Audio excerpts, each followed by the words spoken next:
I love this. I saw a tweet where someone, I think it was Paul Joseph Watson, somebody said, journalist breaks ranks, comes out against the liberal media or something like that. Like, oh, journalists breaking ranks because they're all liberal. And it's funny because they're not supposed to be, and they are. Plain and simple. We have the story. CBS's Lara Logan calls media mostly liberal in scorched earth interview. I'm committing professional suicide. Now, before we read through this, got some honorable mentions here. First, Mr. Cenk Uygur tweeted, CBS's Lara Logan calls media mostly liberal in scorched earth interview. I'm committing professional suicide. Media is totally conservative on economic matters. They're liberal on social issues because they believe in civil rights and that facts matter. My response? You guys used a fake report in a story that dragged me, and when I tried politely talking to you about it, you started cussing at me and then refused to give an interview to the BBC about why. And then we have liberal media bias explained. From The Wrap, 72% of news jobs are in counties Hillary Clinton won, study finds. And the Democrat won by 30 plus points in counties employing more than half of news media. It's not crazy. It's not wrong. It's just your bias. In a recent interview, CBS News foreign correspondent Lara Logan critiqued the international liberal media while holding up outlets like Breitbart as the opposite side of the coin. Logan spoke to retired Navy SEAL Mike Ritland about a variety of topics on Friday for his Mic Drop podcast. And the conversation eventually turned towards her agreement with Ritland that the media everywhere is mostly liberal, not just in the U.S., as Logan lamented that voter registration among journalists shows that the media is out of balance. She came with a metaphor to explain how she believes the press is tinged by sameness of opinion. Visually, anyone who's ever been to Israel and been to the Wailing Wall has seen that women have this tiny little spot in front of the wall to pray, and the rest of the wall is for the men. To me, this is a great representation of the American media, is that in this tiny little corner where the women pray, you've got Breitbart and Fox News and a few others. And from there on, you have CBS, ABC, NBC, Huffington Post, Politico, whatever, right? All of them. And that's a problem for me because even if it was reversed, if it was vastly more on the right, that would also be a problem for me. My experience has been that the more opinions you have, the more ways that you look at everything in life. Let me tell you a story. Let me give you a news report, explain to you the problems of bias and how a liberal media is very, very dangerous, okay? It is true that most outlets lean left. As I showed you, 72% of media jobs are in blue areas. Even Fox News is in New York, and most of the staff are liberals. This is true, though they're more likely to be exposed to some conservative views, and probably, in my opinion, less likely to think they're all Nazis. But let me tell you a very important news story. Now, for those of you who follow my content regularly, you've probably heard this before. But there was a breaking news story that I covered recently about hydric acid being found in New York City plumbing, right? If you're not familiar, hydric acid is a chemical they use in nuclear power plants, okay? They use it to contain the nuclear rods. In fact, yes. So you know how devastating it can be to find out that hydric acid is in New York City plumbing. Everything I just said is true. And did the mainstream media cover it? No. You know why? Because they support the government. Because now I'm going to stop the joke, okay? Hydric acid is water. The point I'm trying to make is I can present to you factual information without bias or opinion, and it's still framed in a way that sounds crazy. So let me pause again just to make sure you understand what the joke was. Hydric acid, also known as water, is used in nuclear power plants to contain the rods. The rods are in water, and it actually restricts a lot of the radiation. Now, it is technical you could argue it's a misrepresentation, but I told you factual information. Water is in New York plumbing. Duh, of course it is. That's what plumbing's for the most part. The issue, the reason I bring this up is when you have all these journalists living in a bubble, talking to each other, they only frame a story one way, a potentially misleading way or incorrect way. Now imagine if you had that story the way I framed it and someone else said water has been found in New York plumbing. No one would care, but hydric acid is scary. It's very similar to the dihydrogen monoxide hoax you're probably familiar with.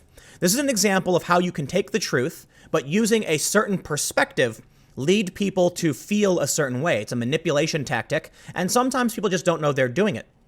When you have a media that is dominated by one point of view, they'll all report it in that way. Imagine if every single news outlet was shrieking about hydric acid, and it was only the conservative outlets saying it was water. That's how conservatives tend to feel. You look at the liberal media all screaming, Jussie Smollett was a victim. And then you look at the small layer of conservative media saying, let's wait for facts. Now, don't get me wrong. It can go the other way. You absolutely do have some instances where conservative media misrepresents certain information. Here's the important thing. Conservative media, as she points out, it's not CBS, ABC, NBC, the New York Times. It is a small number of digital websites, Fox News, for instance, and maybe Breitbart, which is one of these digital sites. So think about it this way. You have this small area that might get the news wrong, and they do. Sure, everybody does. But then you have the overwhelming majority getting things wrong, and people are believing bad information. And therein lies the problem and why you need balance and more perspectives. Logan continued by saying President Donald Trump's press coverage is a case and point of how the media produces a distortion by boiling things down so that there's no gray, it's all one way. If it doesn't match real life, Logan said, something's wrong. The conversation went on with Logan citing recent comments from former New York Times executive editor Jill Abramson saying the media has abandoned our pretense, or at least the effort, to be objective. As she argued that media sources on the left and right regularly push their preferred narratives and do terrible things, Logan determined that the weight of the liberal media overwhelms the other side, unless people actively seek outlets like Breitbart. The discussion continued with Logan trashing news reports based on single anonymous government sources, calling it an abandonment of journalistic standards. That's not journalism, that's horse shit, Logan said. Responsibility for fake news begins with us. We bear some responsibility for that, and we're not taking ownership of that and addressing it. We just want to blame it all on somebody else. Toward the end of the interview, Logan seemed to acknowledge that some will see her remarks as controversial, saying, this interview is professional suicide for me. No, not necessarily. I certainly don't think so. I absolutely respect somebody willing to come out and kind of point out these truths. I made a video earlier, which you may have seen, where Donald Trump was complaining about Saturday Night Live. And this is a really good example of what I was just describing with the hydric acid thing. Trump said somebody should look into these networks. What did the New York Daily News say? The New York Daily News straight up says he's calling for an investigation into Saturday Night Live. Okay.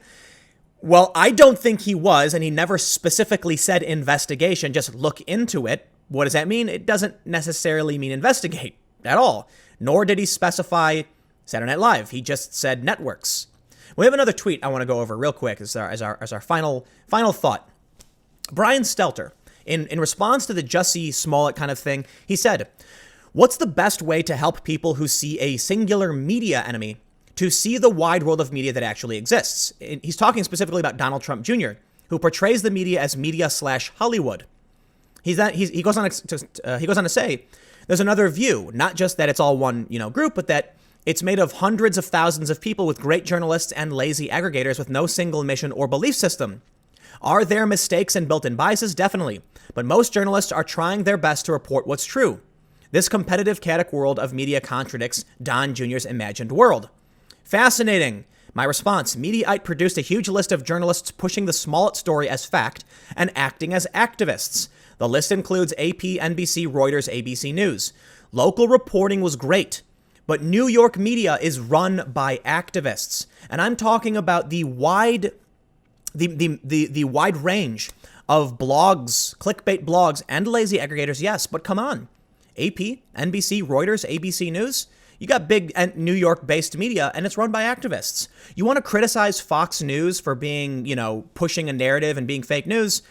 Yeah, okay, by all means. Are you going to realize that these other outlets do the exact same thing? Now, I will point out, the reason why I listed these specifically, I could have listed Washington Post, I could have listed the Daily Beast, but AP, NBC, Reuters, ABC News, those are the good outlets. Those are the real journalism outlets. They get things wrong, they do. The point I'm trying to make, when you want to talk about how the media isn't one big thing, but then you actively have employees, staff writers, contributors to these established mainstream and some of the most trusted news outlets tweeting out that Jussie Smollett's story is definitive. Some of them even saying like, this must stop and how dare you and things like that. When you have Ellen Page on Colbert, using these networks to push these things out, you have to recognize it is one media. And while journalists probably do, in my opinion, do a good job for the most part, At some point, you have to realize there is a media bias. And Brian Stelter clearly can't tell that he's in one.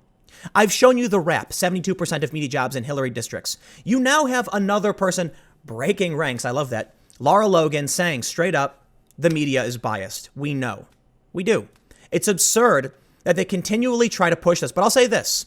The more people like Brian Stelter try and claim that there's a bunch of different people doing the right, trying to do the right thing and be honest, the more he just shows that he doesn't really understand what's happening. And look, he got ratioed on this tweet. Ratio isn't always bad, but a lot of people had a lot of things to say that, listen, man, you're missing the big picture. You are. And the narrative that's being pushed by these media companies is often so obvious to certain people, namely conservatives, because you're in the minority when it comes to media. You can see the narrative is wrong. You can see they're screeching about hydric acid, in our plumbing, and you're going, wait, but hold on, that's just water. It's water. Why? And then you see, here's what happens. The far left media, mainstream sources publish this narrative about hydric acid being in our plumbing and how it's used in nuclear facilities, and you're frantically running around shaking people, trying to explain to them it just means water, and they call you a racist. They call you must be working for the corporations, man. Why would you support hydric acid? You're like, it's water, man. It's water. Why won't anyone check their facts? And that's what it's like. That's how it feels to me, at least. And I'm not even a conservative. It's important to point out. They often look at even people like me criticizing the media, accusing me of being conservative, not falling in line with their narrative. Sorry, not true. Absolutely not. I got more videos coming up in a few minutes. Stick around. I will see you then.